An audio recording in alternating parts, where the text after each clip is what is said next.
A graça e a paz a todos os irmãos, a você também que está conosco de forma online, seja bem-vindo a este culto de oração. Nós estamos dando prosseguimento ao estudo que nós estamos fazendo sobre o livro de João. E no domingo passado pela manhã nós tivemos a oportunidade de ouvir ali o irmão Gilead pregando, né? Onde nós pudemos ver ali um evento onde Jesus saiu às pressas do templo. Porque nós víamos ali que a multidão que ora o amava, neste momento queria apedrejá-lo. Jesus havia trazido um ensino muito duro para os judeus que estavam ali reunidos, questionando sobre sua filiação e mostrando a eles filhos de quem realmente eles eram. Ou seja, Jesus termina o capítulo de número 8, ensinando o que ele já vinha ensinando, o eu sou. Então, eles pegaram pedras para apedrejá-lo, então Jesus sabia, ainda que não era seu tempo, e retirou-se do templo. E aí nós vamos então agora dar entrada e prosseguimento no capítulo de número 9, João 9, de 1 a 12. Eu estarei lendo, eu peço que você acompanhe aí na tela a leitura que será feita. A cura de um cego de nascença. Enquanto Jesus caminhava, viu um homem cego de nascença. E os discípulos perguntaram: Mestre, quem pecou para que este homem nascesse cego? Ele ou os pais dele? Jesus respondeu: nem ele pecou, nem os pais dele. Mas isso aconteceu para que nele se manifestem as obras de Deus. É necessário que façamos as obras daquele que me enviou enquanto é dia. A noite vem quando ninguém pode trabalhar. Enquanto estou no mundo, sou a luz do mundo. Depois de dizer isto, Jesus cuspiu na terra, fez lama com saliva e com a lama untou os olhos do cego. Então disse ao cego: vá lavar-se no tanque de Siloé. Siloé quer dizer enviado. O cego foi, lavou-se e voltou vendo. Então os vizinhos, que antes o conheciam de vista, como mendigo, perguntavam: não é este o que ficava sentado pedindo esmola? Uns diziam: é ele. Outros: não, mas parece com ele. E o homem dizia: sou eu. Então lhe perguntaram: como foram abertos os seus olhos? Ele respondeu: o homem chamado Jesus fez lama, passou nos meus olhos e me disse: vá ao tanque de Siloé, lave-se. Então fui, lavei-me e estou vendo. E eles perguntaram: onde está ele? Respondeu: não sei. Curve sua fronte. Senhor Deus Pai, graças, Senhor, te damos, ó Pai, pela leitura da tua palavra. Nós te louvamos, Senhor, porque tu és Deus, que teu Santo Espírito tenha livre acesso às nossas mentes e corações, ó Pai. Fala, Senhor, aos nossos corações. É o que eu te peço e te agradeço por tudo. Em nome de teu Filho Jesus Cristo. Amém, Senhor. Interessante que nós estamos diante de um caso, obrigado, meu irmão, distinto. Porque não se trata de uma pessoa doente ou adoentada. Ele, na realidade, era um cego de nascença. E não se tratava de alguém que adoeceu. Como, por exemplo, eu que uso óculos e vejo que algumas pessoas aqui também usam. Ou seja, o nosso corpo vai se deteriorando. Bem ou mal, com óculos ou sem, podemos ser gratos por enxergar. E nós vemos que Jesus passou pelo caminho de um homem que vivia na escuridão. Aquele homem nunca teve a experiência de ver uma cor, né? Nós estamos na época do IP amarelo, né? Eu não sei porquê, estranhamente não me lembro de ter visto os IPs brancos também, como desta vez estão florescendo, lindos. Este homem não podia ver nada, ele não tinha noção do que era o mundo. Ele vivia sem conhecer o belo. E esse milagre foi interessante, foi impressionante, porque como se Jesus criasse algo nesse homem que não existia. Ele, na realidade, não adquiriu uma doença, ele já tinha esta dificuldade, essa deficiência desde nascença. As pessoas que o conheciam sabiam que ele era cego. O relato nos diz que Jesus saiu do templo e foi passando pelo caminho onde havia o cego de nascença. Quando Jesus saiu daquele episódio, onde o povo então o amava, e no momento que iria apedrejá-lo, ele saiu de forma furtiva e saiu realmente por este caminho. E ele viu realmente ali o cego passando pelo caminho do cego de nascença. Ao contrário de muitos milagres de Jesus, que nós já podíamos ter vistos, como, por exemplo, as pessoas vão atrás de Jesus por causa das suas curas, ou são curadas ao tocar Jesus, e outros foram curados pelo toque ou pela palavra do Mestre. Interessante que este homem ele não procurava nada. Ele estava sentado no templo, ali, né? Ele não sabia que Jesus estava ali, ele não conhecia Jesus. Ele estava ali na região do templo, aonde ficavam as pessoas vulneráveis.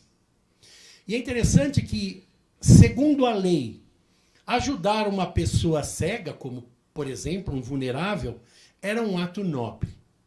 Ajudar alguém assim trazia nobreza a esta pessoa. Por quê? Porque ele, na realidade, não tinha como ser produtivo. Hoje em dia, nós temos até certas facilidades onde pessoas com certas deficiências conseguem ser produtivas. Mas naquela época é impossível. Aquela pessoa, na realidade, não tinha nada a fazer, a não ser mendigar. E era o que ele fazia. Ele dependia completamente dos outros. Ou seja, ele nada podia fazer que acrescentasse alguma coisa em sua vida.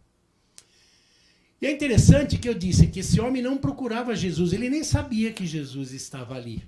E Jesus passou por o seu caminho. Muitos outros sabiam que Jesus estava vindo e gritavam: Senhor, vem aqui, me ajude. E nesse caso não. Esse homem sequer sabia que Jesus estava passando. Mas Deus não anda despropositadamente. Mesmo quando eu e você, nós não verbalizamos a nossa necessidade, o Senhor sabe o que eu e você precisamos. Ele conhece as nossas necessidades. E você pode dizer que Jesus é útil para quem é manco, para quem é cego, né? Para quem é surdo. A gente pode pensar dessa maneira. Nós estamos na igreja, estamos aqui participando, cooperando. Na realidade, nós não teríamos esta necessidade. Mas todos, em algum grau ou intensidade, em algum momento de nossas vidas, somos mancos, cegos ou surdos. Qual a diferença entre estas pessoas? A diferença é que alguns chegam a ter a consciência de que são cegas. Reconhecem a sua dificuldade.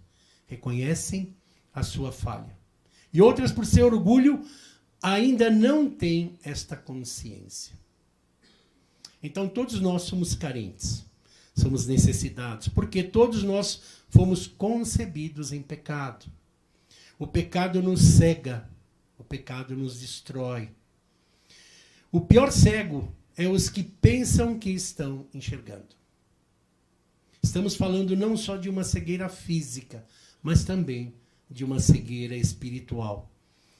Efésios 1:18, Paulo nos fala: peço que ele ilumine os olhos do coração de vocês, para que saibam qual é a esperança da vocação de vocês e a riqueza da sua glória, herança dos santos.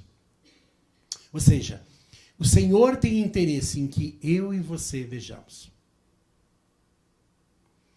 No estado natural, nós somos cegos. Por causa do pecado original, nós não temos condições por nós mesmos de vermos a realidade. O que nós vemos e entendemos é algo distorcido, que não é real. Somente Deus pode nos dar a verdadeira e real visão. O texto fala que os discípulos perguntaram a Jesus: quem pecou?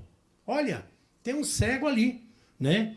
Os discípulos na realidade, tinha uma lógica da época. Qual era essa lógica?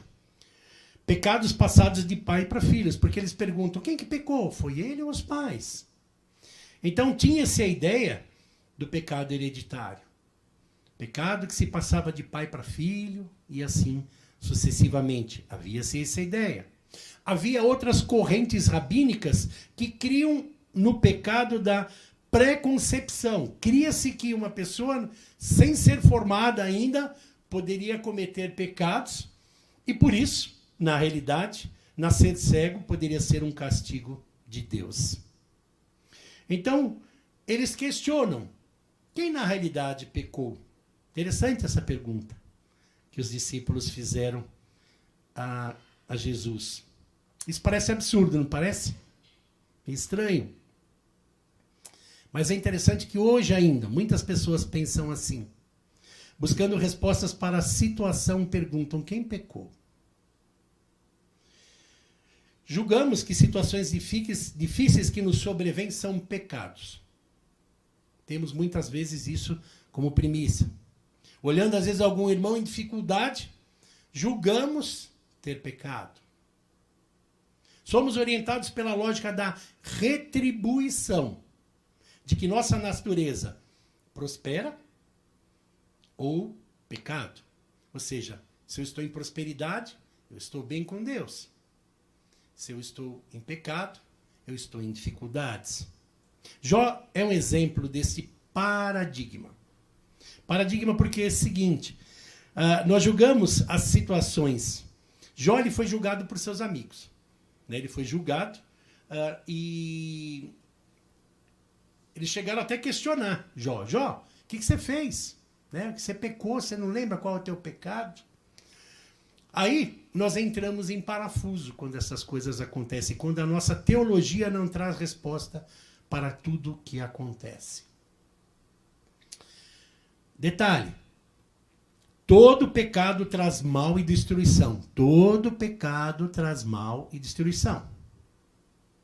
Nem toda dificuldade é fruto de pecado. O sofrimento no mundo não tem resposta. Muitas vezes nós não temos respostas pelos sofrimentos. Teologia da retribuição, Deus nos abençoa quando somos bonzinhos. Isso tudo vai mal porque somos pecadores. Isto não é a realidade.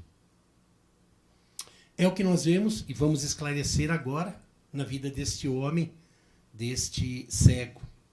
Jó nos mostra que a verdadeira adoração acontece quando tudo aquilo que não é Deus deixa de estar em nossa vida e assim mesmo adoramos a Deus. Há muito da teologia da retribuição hoje em nossas vidas espirituais.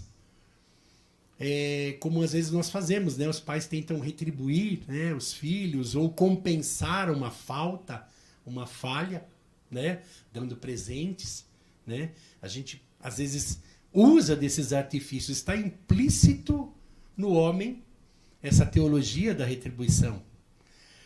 É muito fácil nós aprendermos, né, sobre a gratuidade da graça de Deus. Sermos filhos de Deus apenas pela aceitação da sua filiação. Entender mesmo quando todos os estímulos exteriores e mesmo a nossa teologia já não oferecem mais um motivo da nossa integridade e amizade com Deus. Quando tudo que resta sou eu, minha nudez e Deus com a sua glória. Quero te fazer uma pergunta. O que verdadeiramente tem motivado você a caminhar com Deus? O que te trouxe aqui? Mesmo quando parece que Deus não existe. Já aconteceu isso com você? Comigo já aconteceu. Meses em que eu falava assim, será que realmente o Senhor existe? O Senhor está aí? Ei, o Senhor me ouve?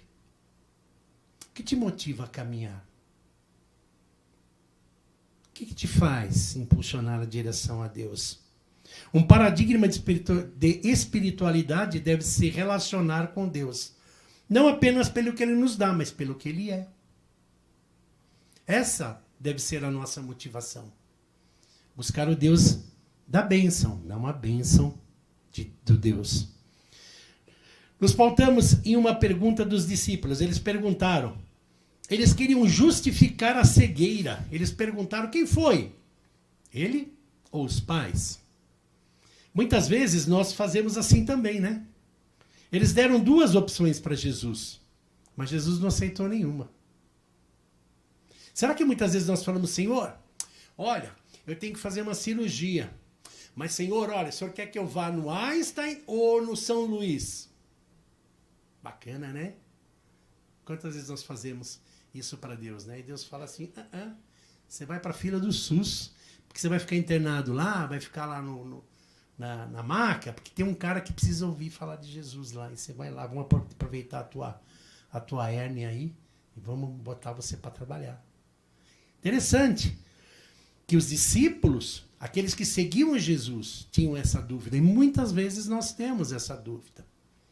Muitas vezes nós chegamos para Deus com coisas pré-formatadas, segundo o nosso coração, segundo o que nós queremos. Será que nós temos realmente colocado, Senhor, faz a tua vontade, seja ela qual for? Então nós vemos aí que eles chegaram com duas, né? E olha, define entre essas duas aí. Jesus disse, olha, eu não quero nenhuma dessa, nem o pai pecou, nem ele. Jesus nos apresenta uma terceira alternativa. Isto é para a obra de Deus, para que a obra de Deus se manifestasse. É difícil entender a soberania de Deus. Nós precisamos entender que nós estamos num reinado onde Cristo reina e nós somos súditos. Súdito não tem vontade. Quem tem vontade é o seu Senhor. A vontade do súdito é a vontade do seu Senhor. Então, muitas vezes, nós estamos brigando com Deus, achando que Ele é injusto. Então, nossa paga é o pecado de morte. Somos achados a entregar o nosso melhor, sem garantia de que o resultado será aquele que esperamos. É isso que nós somos chamados, a fazer o nosso melhor, sem a garantia de que vamos receber o que esperamos. Porque Deus é soberano. Na garantia da graça de Deus está acima de tudo. Ele nos conhece. Deus fará sempre segundo a sua vontade, para a sua honra e glória. É interessante nós pensarmos isso. Que é difícil, né? Nós temos as nossas vontades e o nosso querer. Mas ele não pode estar acima da vontade e da glória do Mestre para qual servimos. É necessário que façamos as obras daquele que me enviou. E quanto é dia, a noite vem, quando ninguém pode trabalhar. Sermão do Monte nos fala, venha a nós o vosso reino. Estamos fazendo de nossas vidas o reino de Deus? Será que isso que nós pedimos é verdade? Mesmo que passemos dificuldades? Ou perdemos tempo discutindo com Deus o porquê não fez o que queremos? Enquanto é dia. Qual tem sido nossa postura? O tempo passa. A Bíblia diz que nossa vida passa com brevidade. E Lucas 4,18 diz, o Espírito do Senhor está sobre mim, porque Ele me ungiu para evangelizar os pobres, enviou-me para proclamar libertação aos cativos e restauração da vista aos cegos, para que por Ele alcance liberdade e os oprimidos. Nós vemos que o texto continua no versículo 6. Depois de dizer isto, Jesus cuspiu na terra, fez lama com a saliva e com a lama untou os olhos do cego. Então disse ao cego, vá lavar-se no tanque de Siloé. Siloé quer dizer enviado. Cego foi, lavou-se e voltou vendo. Interessante como Deus quebra paradigmas. Você deixaria alguém cuspir no chão, pegar assim e passar na sua ferida? Interessante, né? Como Deus quebra os paradigmas. A mesma coisa que ele fez com Naamã. Vai lá, mergulhar lá. O quê? Ele relutou no começo. Aquele rio poluído? Tem tanto rio bom na minha cidade. Não, olha aquele que você vai. Então, muitas vezes, Deus quer fazer a obra em nós, mas Ele precisa quebrar esses paradigmas nas nossas vidas.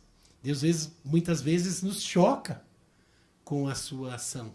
Mas foi o que ele fez. Né? Ele pegou, quebrou esse paradigma. É interessante que existia um costume pagão no passado, que alguém que era extremamente abençoado poderia curar alguém com saliva, com cuspe. Existe uma crença, né? Um costume pagão, que isso era possível. Né? Você podia pegar a saliva de alguém que era extremamente abençoado e você podia curar alguém. Interessante que Jesus usa a saliva para curar aquele homem. Neste ato, olha que coisa interessante. Jesus imitou, né? Deu uma similaridade com o que foi feito em Gênesis, a criação do homem. Olha que interessante. Possivelmente esse homem talvez não tivesse totalmente os olhos formados. Nós não sabemos. Pode ser que realmente ele tivesse alguma dificuldade. Talvez ele nem tivesse o globo ocular. Ou talvez ele tivesse com deformidade. E olha que coisa interessante. Ali Jesus está simbolizando, né, com o lodo a criação que foi feita de Adão e Eva. Então Deus restaura. E é por isso que nós cremos, né, que Deus pode nos curar. Por isso que nós cremos que Deus pode restaurar o nosso corpo. Nós cremos. Né? Deus tem esse poder. Mas, irmãos, não se iluda. Todo restaurado vai perecer novamente. Estamos em processo de destruição pelo pecado, morte. Lázaro morreu novamente. Ou seja, qualquer coisa que nós venhamos a adquirir pela bênção do Senhor, isso irá se deteriorar novamente. Por quê? Porque, na realidade, o nosso corpo está o quê? Acometido pelo pecado original. Não se esqueça, você não foi feito para ficar aqui. Somos peregrinos. Não perca o foco. A morte não é o fim. O pastor Wagner disse, a morte é só uma porta que nós temos que passar. Muitos passaram por Jesus, por Jesus e morreram com suas necessidades e não foram transformados. Muitas pessoas tiveram contato com Jesus, mas poucos, na realidade, usufruíram da bênção do Pai. Interessante que há pessoas que são curadas através da doença. Existem pessoas que são curadas através da doença. Como é isso? A doença é um meio para que eu me cure. Talvez até fisicamente, mas principalmente espiritualmente. Por quê? Doenças ou dificuldades que poderiam tirá-lo do benefício da eternidade. Como, por exemplo, aprender a perdoar. Saiba que o Pai estava no início, ainda quando você não existia.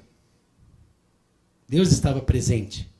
E saiba que Ele vai estar presente no final, quando tudo acabar com você. Deus poderia ter ordenado, Sara, cresce o olho, abre. Ele poderia ter feito isso, não poderia?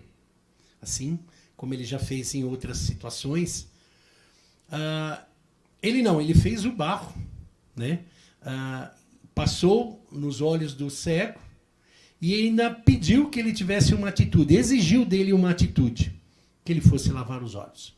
Muitas vezes Deus faz isso comigo e com você. Ele faz a sua parte, mas saiba que nós temos que fazer a nossa sempre. Deus exige de nós um passo em direção à sua vontade, em direção ao seu querer. E seguindo aí, nós temos versículo 8, ele diz, então os vizinhos e os que antes conheciam de vista, como o mendigo, perguntavam, não é esse que ficava sentado pedindo esmola? Uns diziam, é ele, outros, não, mas parece com ele. E o homem dizia, sou eu. O processo de cura em nossas vidas, que causam dúvida, curiosidade, ele é mesmo interessante. E muitas vezes nós temos que dizer, sou eu mesmo. Eu sou um exemplo disso. Eu fui para as drogas porque eu quis, para o álcool porque eu quis. E muitos que me viram depois falaram, nossa, é você? Sou eu. Mas o que aconteceu? Jesus. Então, quando Deus faz um milagre na sua vida, seja qual for a restauração, muitas vezes as pessoas falam, não, eu não acredito, é verdade? Puxa vida, é isto que Deus quer fazer nas nossas vidas. E seguindo, ele ainda diz em 10. Então lhe perguntaram, como foram abertos seus olhos? Ele respondeu, o homem chamado Jesus fez lama, passou nos olhos e disse, vá ao tanque de Siloé e lave-se. Então eu fui, lavei-me e estou vendo. E eles perguntaram, onde está ele? Respondeu, não sei. Olha que coisa interessante. Deus passou, viu a necessidade daquele homem, ele foi atendido, ele mal sabia sobre Jesus. Esse homem nem tinha contato com Jesus, mesmo assim testificou de Cristo. O que temos feito com o que Deus tem operado em suas vidas? Reclamamos por não termos o que queríamos? Ou permitimos que ele seja glorificado em qualquer circunstância em nossas vidas, mesmo que seja penoso para nós? Nós aprendemos com este cego que muitas vezes nós fazemos parte do plano de Deus. E muitas vezes este plano é realmente nós passarmos por dificuldades com resiliência. Por quê? Oração do monte. Senhor, teu reino seja feita a tua vontade aqui na terra. Será que realmente nós estamos buscando de coração? Será que nós estamos prontos realmente a receber do Senhor aquilo que seja necessário para a honra e glória dele? Muitas vezes nós passamos por dificuldades, doenças, porque essas doenças vão glorificar o trabalho do Pai. Muitas pessoas vão ouvir e receber a Jesus Cristo através disso.